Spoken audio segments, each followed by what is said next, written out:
માં ઝારખંડમાં બિરસા મુંડાનો જન્મ થયો હતો અને એ ત્રણ ભાઈ હતા.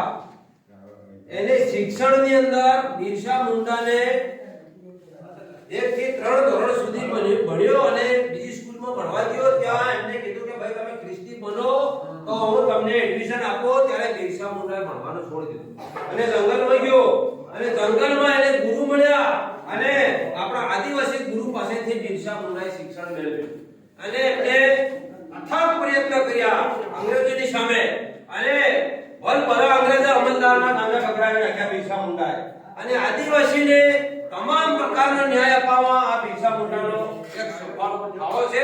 એટલે બિરસા મુંડા જન્મજયંતિ આજે ઉજવવામાં આવે છે.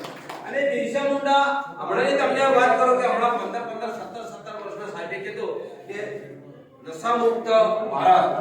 હમણાં 15 17 વર્ષ સાહેબ નશો કરે પ્રથા કરે છે. પણ આ બિરસા મુંડાએ 1875 માં એમનો જન્મ થયો અને 1907 માં એમનો મૃત્યુ થયું. 25 વર્ષની ઉંમરે આ બિરસા મુંડા આદિવાસીને આ તમામ ન્યાય અપાવવા માટે મરી ગયા. પછી બીજી વાત કરી અનુસૂચિ નંબર 5 પેશા કાયદા. જળ આપણું, જંગલ આપણું, જમીન આપણી, પ્રકૃતિ આપણી, અહીંના બાપુ આપણા.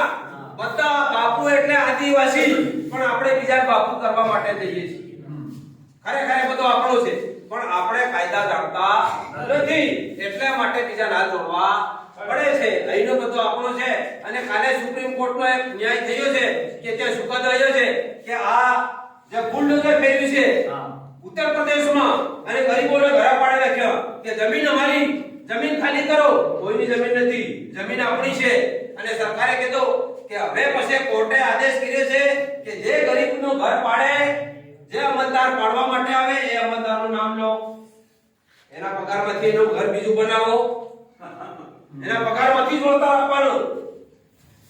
પછી હમણાં વાત કરી સાહેબે કે સરદાર પટેલ સ્ટેડિયમ બનાવ્યું, ત્યાં લાખો ખેડૂતોની જમીન ગઈ છે, ઘર વિહોણા થયા છે, ખેતી વિહોણા થયા છે. એમને કઈ રીતે પાળવો ભાઈ? આ કોરિડોર નીકળ્યો દિલ્હી થી મુંબઈ, સિદ્ધપુર, પાટણ, મહેસાણા ઉપર, પણ આદિવાસી વિસ્તારમાં રહ્યા છે. એમપી આદિવાસી, રાજસ્થાન આદિવાસી, દાહોદ આદિવાસી, દેવગઢ, રાજપીપળા, શેખ લઈ ગયા, સોનગઢ, વ્યારા થાય, નસવાડી થાય, સીધા ડાયરેક્ટ બોમ્બે. કેમ કે આદિવાસી મટાડો.